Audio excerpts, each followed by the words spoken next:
started and did the introduction of the book of Esther. So I'm going to read through it real quick. We got to chapter 2, verse 4. And so I'm going to work our way through it real quick and just go over sort of where we were briefly, not like last week, because we have a long way to go tonight. But in the days of Ahasuerus. Now, Ahasuerus is the Hebrew translation for Xerxes. This is Darius the first's son. So, in the days of Ahasuerus, the Ahasuerus who reigned from India to Ethiopia, over 127 provinces. In those days when King Ahasuerus sat on his royal throne in Susa, the capital, in the third year of his reign, he gave a feast for all the officials and servants. The army of Persia and Media and the nobles of the governors of the provinces were before him. While he showed the riches of his royal glory and the splendor and pomp of his greatness for many days, 180 days. And when these days were completed, the king gave for all the people present in Susa, the citadel, both great and small, a feast lasting 7 days in the court of the garden of the king's palace, where, the king's palace, there were cotton curtains and violet hangings fastened with cords of fine linen and purple, of silver rods and marble pillars, and also couches of gold and silver, and a mosaic pavement of porphyry, marble, mother of pearl, precious stones. And drinks were served in golden vessels of different kinds, and the royal wine was lavished according to the bounty of the king. And drinking was according to this edict. There's no compulsion. You can drink all you want. For the king had given orders to all the staff of his palace to do for each man as each man desired. Queen Vashti also gave a feast for the women in the palace that belonged to King Ahasuerus. On the 7th day, when the heart of the king was merry with wine, he commanded Mehuman, Biztha, Harbona, Bigtha, Abagtha, Zethar, and Carcass, the 7 eunuchs who served in the presence of King Ahasuerus, to bring Queen Vashti before the king with her royal crown, in order to show the peoples and the princes her beauty, for she was lovely to look at. But Queen Vashti refused to come to the king's command, delivered by the eunuchs. At this, the king became enraged, and his anger burned within him. Then the king said to the wise men who knew the times, for this was the king's procedure toward all who were versed in law and judgment, the men next to him being Karshina, Shethar, Admatha, Tarshish, Meres, Marsina, and Memucan, the 7 princes of Persia and Media, who saw the king's face and sat first in the kingdom. According to the law, what is to be done with Queen Vashti? Because she has not performed the command of King Ahasuerus, that King Ahasuerus delivered by the eunuchs. Then Memucan said in the presence of the king and the officials, not only against the king has Queen Vashti done wrong, but also against all the officials and all the people who are in the province of King Ahasuerus. For the queen's behavior will be made known to all women, causing them to look at their husbands with contempt, since they will say, King Ahasuerus commanded Queen Vashti to be brought before him, and she did not come. This very day, the noble women of Persia and Media, who have heard of the queen's behavior, will say the same to all the king's officials, and there will be contempt and wrath in plenty. If it please the king, let a royal order go out from him, and let it be written among the laws of the Persians and the Medes, so that it may not be repealed, that Vashti is never again to come before King Ahasuerus. And let the king give her royal position to another, who is better than she, So, when the decree made by the king is proclaimed throughout all the kingdom, for it is vast, all women will give honor to their husbands, high and low alike. This advice pleased the king and the priests, and the king did as Memucan proposed. He sent letters to all the royal provinces, to every province in its own script, and to every people in its own language, that every man be master of his own household, and speak according to the language of his people. After these things, when the anger of King Ahasuerus had abated, he remembered Vashti and what she had done and what had been decreed against her. Then the king's young men who attended him said, "Let beautiful young virgins be sought out for the king, and let the king appoint officers in all the provinces of the kingdom, to gather all the beautiful young virgins to the harem in Susa, in the capital, under custody of Haggai, the king's eunuch, who is in charge of the women. Let the cosmetics be given them, and let the young women who please the king be queen instead of Vashti." This pleased the king, and he did so. And that's where we stopped last week. So, you have here the story of a woman and her role in delivering, eventually, the Jews from the murderous plan of Haman. We're going to get to Haman tonight. This all happens in the Persian Empire during the reign of Xerxes. Xerxes being the Greek name, Ahasuerus being the Hebrew name for this king. We had it up on last week, and I just didn't fool with it again because I'm not ready to do a more in-depth numeric or timeline. But this happened between 485 and 464, this story. 465, King Ahasuerus is assassinated by it's like a general in his army. We'll get to that eventually someday. But you have the story of Esther, and Esther's like the stories of Ruth and Deborah, of God using women to do great things that they never dreamed they would do or could do, or could be even done. And so, yes, the name Yahweh, the name God, is not used in this book at all. But you see the providence of God everywhere. You see God's providence throughout the whole book, like you see the providence in the book of Ruth. You see God's providence all through the book of Ruth. You see God's providence all through this book. And you will see all through this book, even though it doesn't say the word God, even though it doesn't mention the word God, it's never referred to in the New Testament.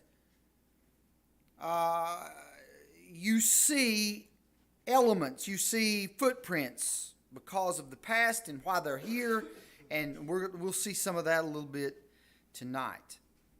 So, the Persian period began here in Babylon, Daniel chapter 5, verse 30 and 31. That would be 539 BC, the beginning of the Persian period. It lasted until the Greeks took over in 331 BC. So the Persian period lasted from 539 to 331 as far as Babylon and these other countries are concerned. Xerxes ruled from 486 to 465. Esther, the book of Esther ends in 473. And then Xerxes is assassinated in 465. Out of this book will come a festival that's not in the Bible. The festival that the Jews have celebrated since this time, known as Purim. Now there's another one like it It's called Hanukkah. Purim and Hanukkah.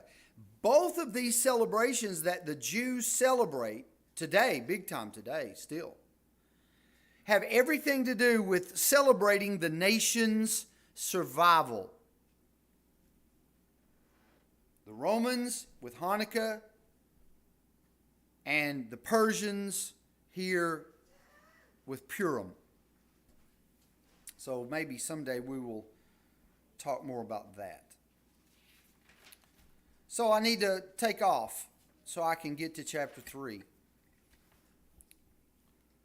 So here's the story. It's not like you all don't know the story, but here we go. Verse 5 of chapter 2. Now, the word Jew is used a bunch. So, now there was a Jew in Susa, the citadel, whose name was Mordecai. Now, Mordecai is a mostly pagan name. Esther is a pagan name. Hadassah, which is Esther's name, before it's changed to Esther, means like the word myrtle, like a myrtle tree. So that's what Hadassah means, is myrtle or a myrtle tree. But eventually her name will be changed to Esther. Anyway, so you see a Jew, and his name is Mordecai. He's the son of Jair, the son of Shimei, the son of Kish, a Benjamite. You need to keep that in mind. He's a Benjamite. He's from the tribe of Benjamin. Oh, I thought about trying to go back and go over that, but we may do it another day. Benjamite. He's from the tribe of Benjamin, who had been carried away from Jerusalem among the captives, carried away with Jeconiah, king of Judah, which probably would be his great-great-grandfather carried it. So it's been a long time, but they want you to know, he's related with Jeconiah, the king of Judah. He's not necessarily related to Jeconiah, but this has happened a long time ago, which we know that because we know the timeline. Whom Nebuchadnezzar, the king of Babylon, carried away. Now we know why and who was carried away and why they were carried away. They're God's people who've rejected God. They carried away because of the sin against God, the neglect of God, and they were carried away. We have Kings, we have Chronicles, we have Ezra, we have Nehemiah. Everybody's taught. So yes, in Esther, this is not, the name God is not mentioned, but the whole history is pointed to. So the people who read this know exactly this is because we've sinned against Yahweh and haven't kept His commands, and we were carried away because of our sin. Israel was destroyed because of their sin, and we were carried away in 605 and 597 and 586 because of our sin, and here we are. So he was bringing Hadassah, he was bringing up, raising, caring for Hadassah. That is Esther, the daughter of his uncle, so she's his cousin. For she had neither father nor mother. The young woman had a beautiful figure and was lovely to look at. And when her father and her mother died, Mordecai, which is her cousin, an older cousin, took her as his own daughter. So when the king's order, remember order, and his edict were proclaimed, and when many young women were gathered, order, edict, gathered in Susa, the citadel, in custody of Haggai.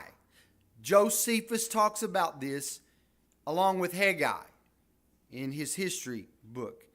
Esther also was taken. So the king's order, the king's edict, they're gathered, she's taken. She didn't look at a banner on the wall and went, ooh, I want in on that. That's not how it happened. All the beautiful young women throughout the kingdom, and that's a bunch of them. In fact, I think Josephus says there's 400 in all. So there's you some providence. There's 400 from India to Ethiopia. Out of all the kingdom, 400, according to Josephus, around 400 were brought, and they were looked at. And Esther was taken into the king's palace. So she was taken. Mordecai didn't bring her. She didn't volunteer. It was an order. It was an edict. It was that. She was taken into the king's palace and put in custody of Hegai, who had charge of the women. So the assumption by every commentator I've found is Hegai is the head eunuch in charge of all the king's harem. And the young woman pleased him and won his favor.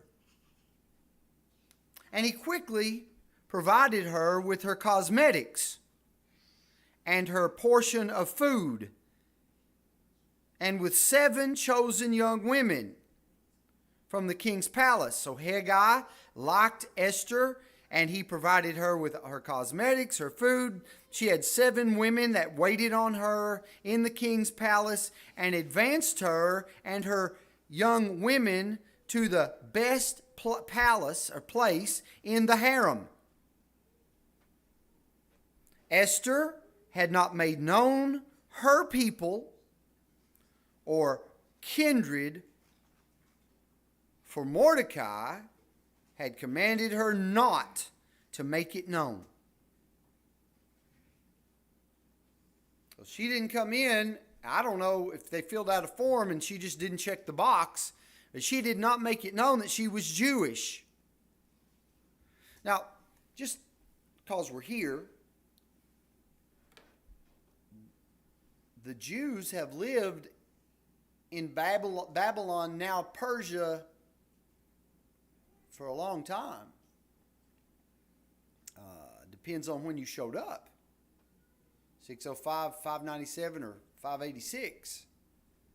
And so, it's been a long time since they've lived here. They have assimilated to the degree that when they do get to go back to Judah, many of them don't go back, won't go back, have no interest in going back, didn't go back.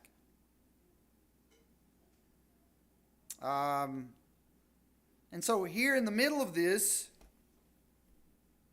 she is picked out by Hegai as one of the prettiest. He gives her special attention. She has her own servants. Every day Mordecai walked in front of the court of the harem to learn how Esther was and what was happening to her, which would tell you Mordecai was somebody to be able to get into that close to the king's harem. You just didn't mess around the king's harem. You end up dead. But he was able to go by. He's somebody of some stature in the system here. So, verse 12. When the turn came for each young woman to go in to King Ahasuerus, after being 12 months under the regulations for the women, since this was the regular period of their beautifying, and here's the process. They were beautified 6 months with oil of myrrh. I guess they just rubbed it on every day. I don't know how that worked. They bathed, I don't know. I don't know what they did. 6 months of it, though, you smelled good. 6 months of that with oil of myrrh, and 6 months with spices and ointments for women. A year. She's been here a year, getting ready, going through the process to finally go in and see the king. When the young woman went in to the king in this way, she was given whatever she desired to take with her for the harem to the king's palace. In the evening she would go in, and in the morning she would return to the second harem in custody of Shashgaz, the king's eunuch, who was in charge of the concubines. She would go into the king again. She would not go into the king again unless the king delighted in her and she was summoned by name. So she would go, the king they would be together, and if he didn't summon her by name, that was it. So he's looking for a queen. That's who he's looking for. And they are prepping. They've been working on this a year. In fact, from Vashti's, I hate to use the word disobedience because the king's a jerk, but from what happened with Vashti until now, it's about 4 years. So anyway, the king had to summon her by name. So when the turn came for Esther, the daughter of Abihail, the uncle of Mordecai, who had taken her as his own daughter to go into the king, she asked for nothing. She was pretty enough. She didn't need bells and whistles. She asked for nothing except what Haggai, the king's eunuch, who was in charge of her, advised. Now, Esther was winning favor in the eyes of all who saw her. So like Joseph, no matter where he was put by God, won the favor of everyone he's dealing with and is dealing with him, whether he's in jail or where he's a servant or wherever. He wins favor. Esther is in this position, and sovereignly, providentially, God, knowing what's coming on his people, causes them to look on her with favor. And she's beautiful. So when Esther was taken to King Ahasuerus into the royal palace in the 10th month, which is the month of Tebet, in the 7th year of his reign, the king loved Esther. He's like, wow. He loved Esther more than all the women. That's like, I love Tina the most. She's my favorite. Right, sweetie? She's my favorite.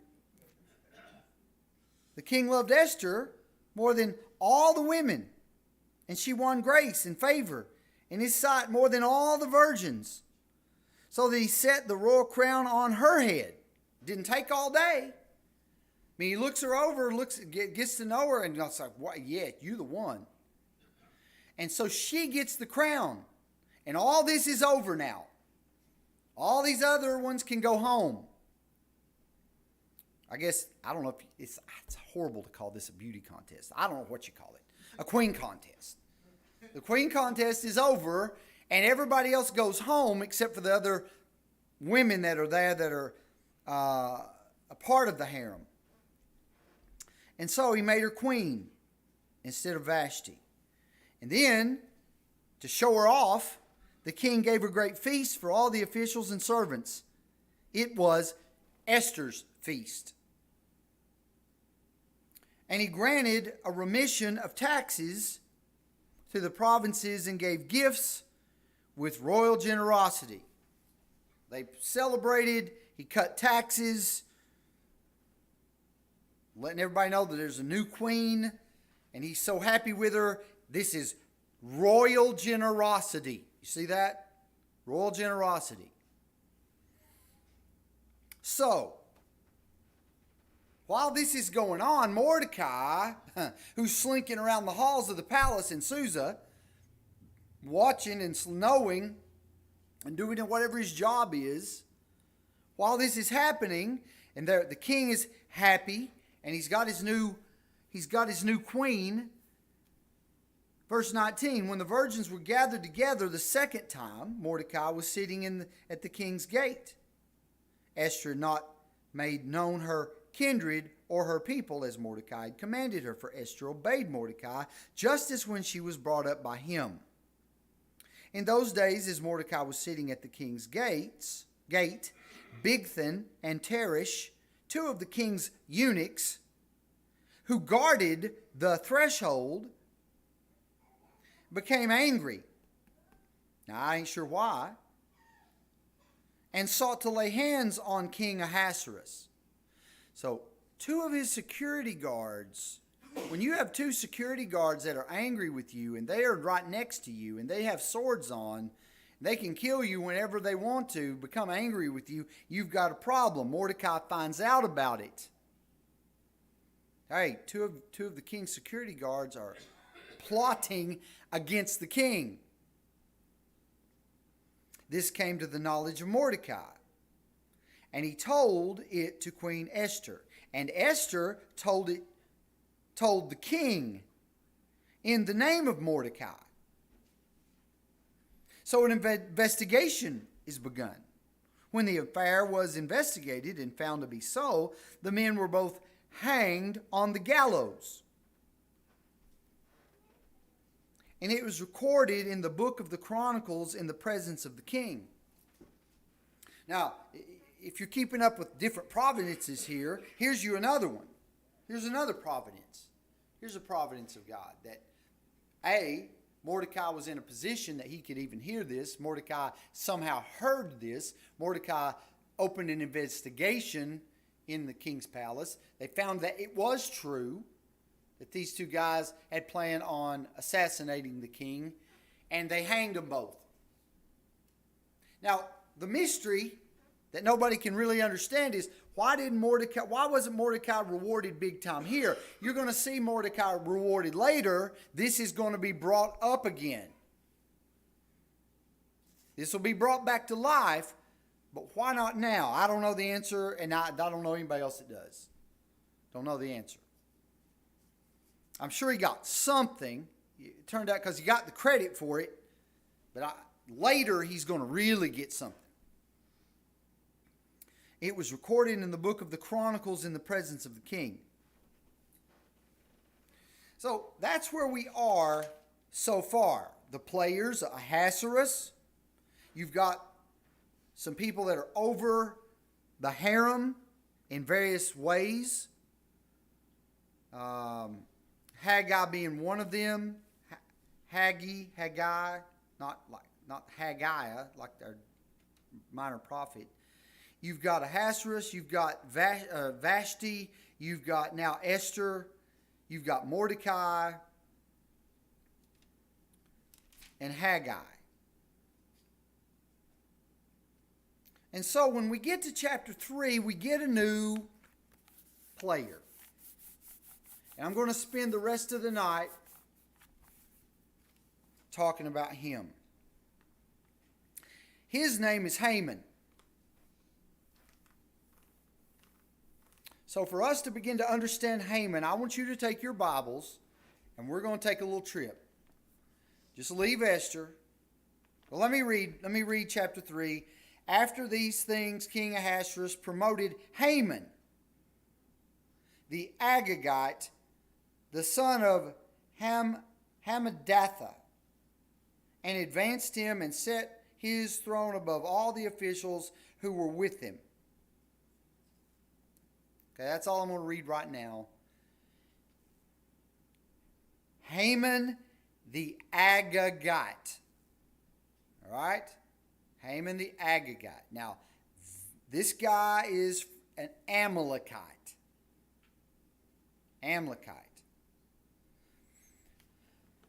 So, go to chapter 17 of Exodus. Israel has come out of the wilderness. Later in the Bible it will say you were exhausted, and this is what the Amalekites did to you for no reason. Chapter 17, verse 8.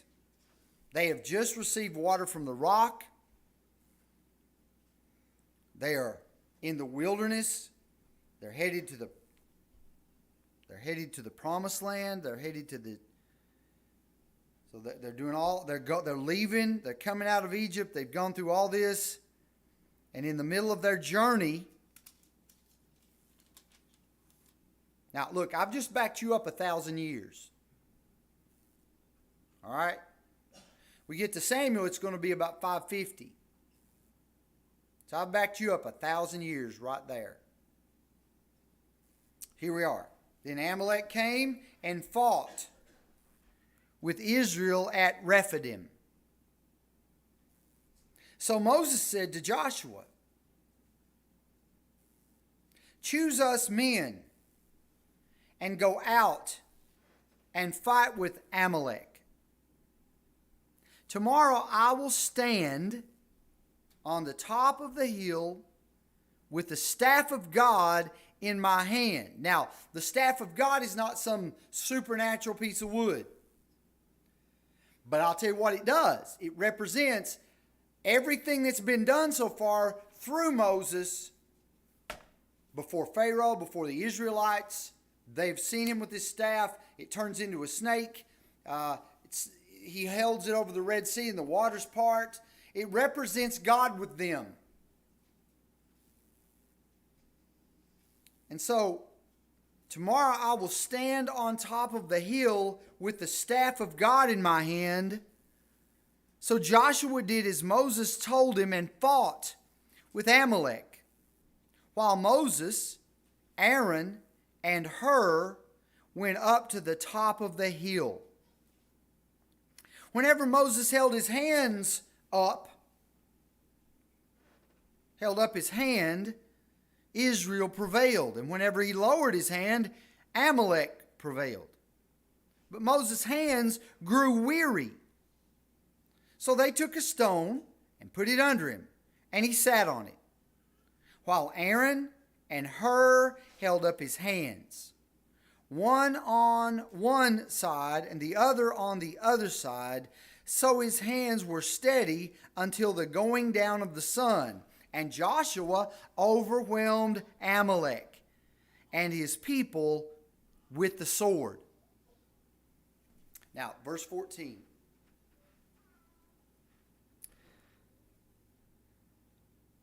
This is 1,000 years before Haman. Okay?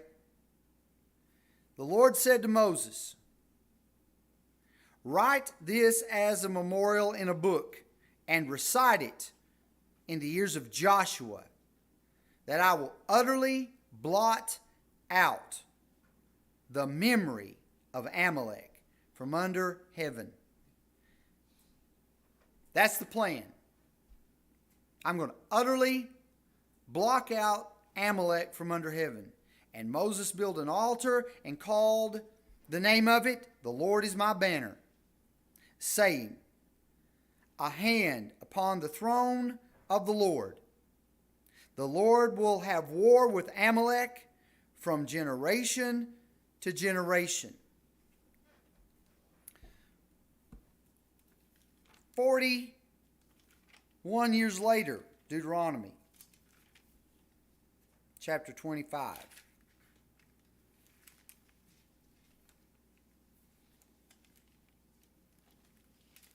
Israel is met at the Jordan River, and God has given them the book of Deuteronomy, and they're preparing to cross over with Joshua. Deuteronomy, I think it's verse 17. Yep, chapter 25, verse 17. Verse 17, "Remember what Amalek did to you." Remember what Amalek did to you on the way as you came out of Egypt. How he attacked you. He attacked you. Remember how he attacked you on the way when you were faint and weary.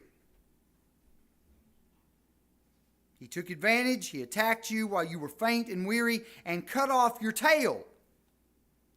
What? Those who were lagging behind you. The people that were lagging behind, he attacked those pitiful people that were faint and weak and lagging behind, the weakest of you. That's where they started their attack on you, killing those innocent people behind you, attacking you for no reason. Remember what Amalek did. He did not fear God. Therefore, when Yahweh, your God, has given you rest from all your enemies around you in the land that the Lord your God is giving you for an inheritance to possess, you shall blot out the memory of Amalek. From under heaven you shall not forget.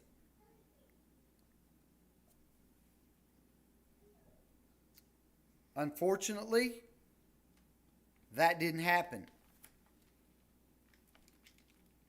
1 Samuel 15.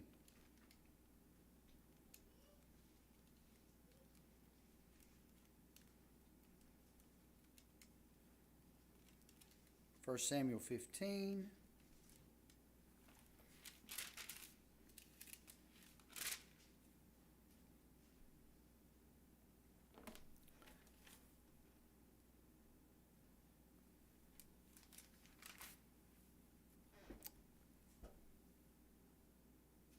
King Saul, well, Saul is the king. This happens 530 to 50 years before Esther, right here.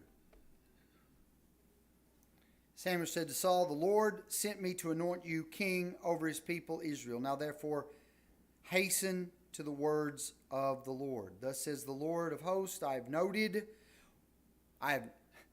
he's anointing Saul. He's anointed Saul to be king. The Lord sent me to anoint you king over the people of Israel. Now therefore listen to the words of the Lord, Yahweh. Thus says the Lord of hosts, I have noted what Amalek did to Israel, opposing them 450 years ago. On the way when they came up out of Egypt. Now, go strike Amalek. Remember when we went through 1 Samuel the first time and 2 Samuel? Who did David have to fight in the wilderness all the time? The Amalekites. Who stole David's family and his wives, his kids, and all his soldiers that were with him? It was the Amalekites. Go and strike Amalek and devote to destruction all that they have. Do not spare them, but kill both man and woman, child and infant, ox and sheep, camel and donkey.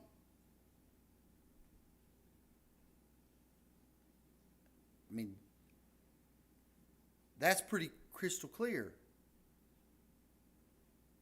Kill them all. Kill everybody. Saul numbered the people, summoned the people, and numbered them 200,000 men on foot, 10,000 men of Judah, etc. Saul came to the city of Amalek and lay in wait in the valley. Saul said to the Kenites, Go, depart, go down from among the Amalekites, lest I destroy you with them. For you showed kindness to all the people of Israel when they came up out of Egypt. So the Kenites departed from among the Amalekites, and Saul defeated the Amalekites from Havilah as far as Shur, which is east of Egypt. And remember, they're nomadic, so it's sort of hard to pin them down. They'll set up camp and have a city for a while, then they move. They move all over. And he took Agag. Agag, that's the name you should be able to remember, like Ehud. Agag, he took Agag, the king of the Amalekites, alive. God said, kill them. He took the king alive and devoted to destruction all the people with the edge of the sword. But Saul and the people spared Agag, and they spared the best of the sheep and of the oxen, of the fatted calves and the lambs, and all that was good, and would not utterly destroyed them. All that was despised and worthless they devoted to destruction. The word of the Lord came to Samuel. I regret that I've made Saul king. Samuel ain't here. I regret, Samuel, that I've made Saul king, for he has turned back from following me and has not performed my commandments. And Samuel was angry. I think Samuel lived a lot longer if it wasn't for Saul. Samuel was angry, cried to the Lord all night. Samuel rose early to meet Saul in the morning. And it was told Samuel, Saul came to Carmel. This is not the Carmel you and I think of. This is the Carmel that Saul made a monument to himself on. This ain't the Carmel you're thinking of. This is Saul's Carmel, which amounts to... Saul came to Carmel, and behold, He set up a monument for himself and turned and passed on and went down to Gilgal. And Samuel came to Saul, and Saul said to him, what you talk about somebody that can turn religion on and off. Saul can turn about anything on and off. He can sure turn religion on and off. And here comes Samuel. He sees him coming down the road. He's like, man, I've dreaded this. Here he comes. Blessed be you to Yahweh. I perform the commandment of the Lord. I perform the commandment of Yahweh. And in the midst of all this is sheer disobedience. Just because you say it in some kind of semi-pseudo-holy kind of way doesn't mean it is. I have performed the commandment of Yahweh. And Samuel said, well, if that's true, what then is this bleating of the sheep in my ears and the lowing of the oxen that I hear? That's just funny.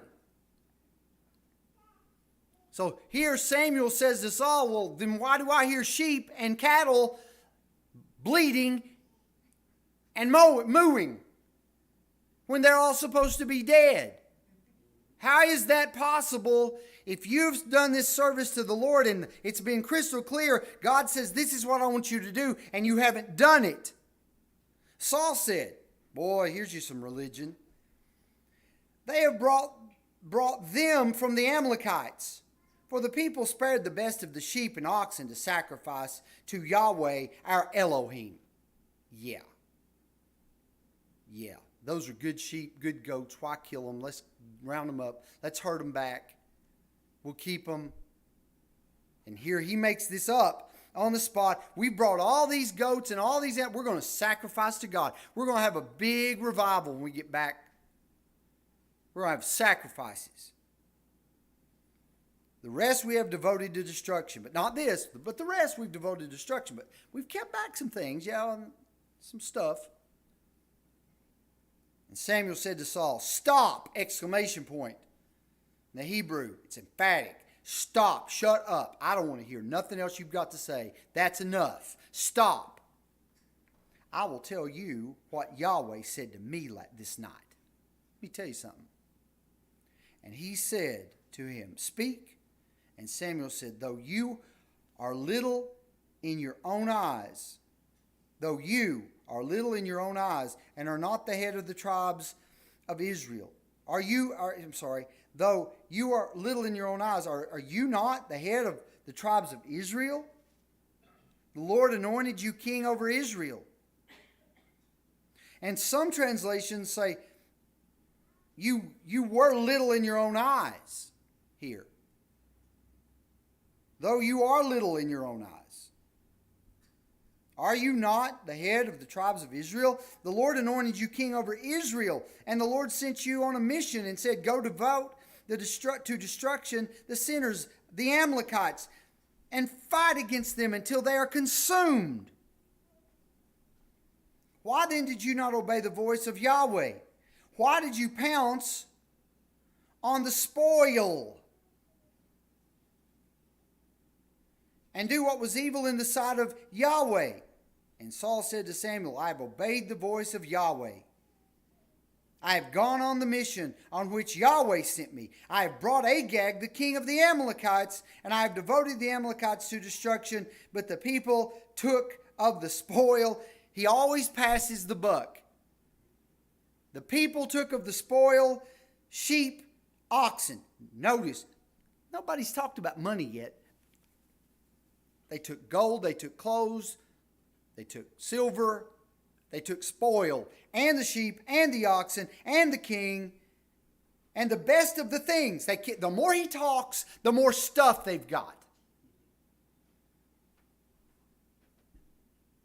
The best of the things devoted to destruction, to sacrifice to the Lord your God in Gilgal. And Samuel said, Has Has the Lord as great a delight in burnt offerings and sacrifices as in obeying the voice of the Lord? Listen, if you want a theme that's most of the Old Testament, there it is. Obedience is better than sacrifice. And so here, I have done, it's like liberal politicians. I've done that. It doesn't matter what the truth is. They just plow through, or politicians mainly in general. It just, yeah, that's what we did. And it's a bald-faced, bold lie. This was just a lie. I've done what God wanted me to do. No, you have not. And the more you talk and confess, the more stuff we find is back through the crowd of soldiers that are herding sheep and carrying loot.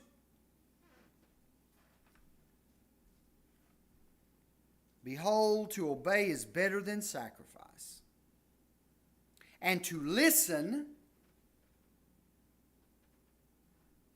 than the fat of rams. For rebellion is as the sin of divination, and presumption is as iniquity and idolatry, because you have rejected the word of Yahweh. He has rejected you from being king. Saul said to Samuel, I have sinned, I have transgressed the commandment of the Lord, and your words, because I feared the people. We're passing the buck again. I feared the people and obeyed their voice. You're the king, and you're lying. Now therefore, please pardon my sin and return with me, that I may worship Yahweh. Samuel said to Saul, I will not return with you. For you have rejected the word of the Lord, and the Lord has rejected you from being king over Israel. And really the bottom line here is, no one from your line will be king. Jonathan won't be king, and Saul knows this, and he doesn't forget it. And one reason he hates David so much is David's going to take over and not Jonathan. And he even says, Jonathan, what's wrong with you? Why are you fooling with this guy? He's going to be the king. He's going to take your rightful position. Later, we'll see that. Why are you friends with him? Samuel turned to go away. Saul seized the skirt of his robe, and it tore. And Samuel said to him, the Lord has torn the kingdom of Israel from you this day, and has given it to a neighbor of yours, who is better than you. And also the glory of Israel will not lie or have regret.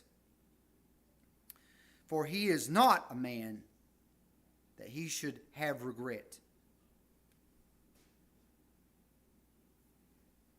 Then he said, I have sinned, yet honor me now. Okay, listen to this. Before the elders of my people and before Israel, and return with me, that I may bow before the Lord your God. I need you to come back with me so the people will see you with me, so they will think everything's good.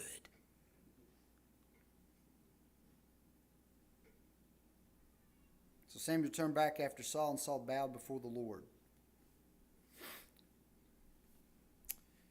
And Samuel said, bring here to me Agag,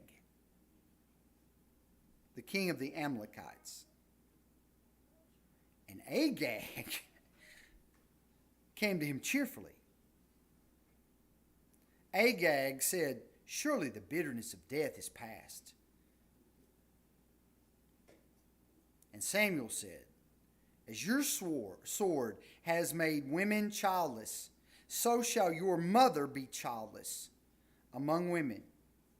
And Samuel hacked Agag to pieces before the Lord in Gilgal. All right, sweetie, it's time for our not prayers.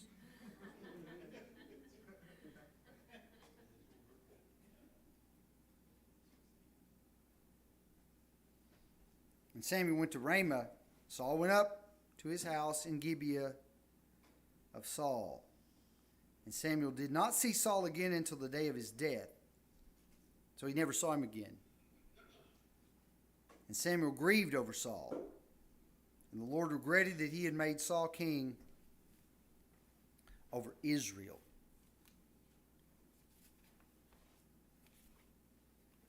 So,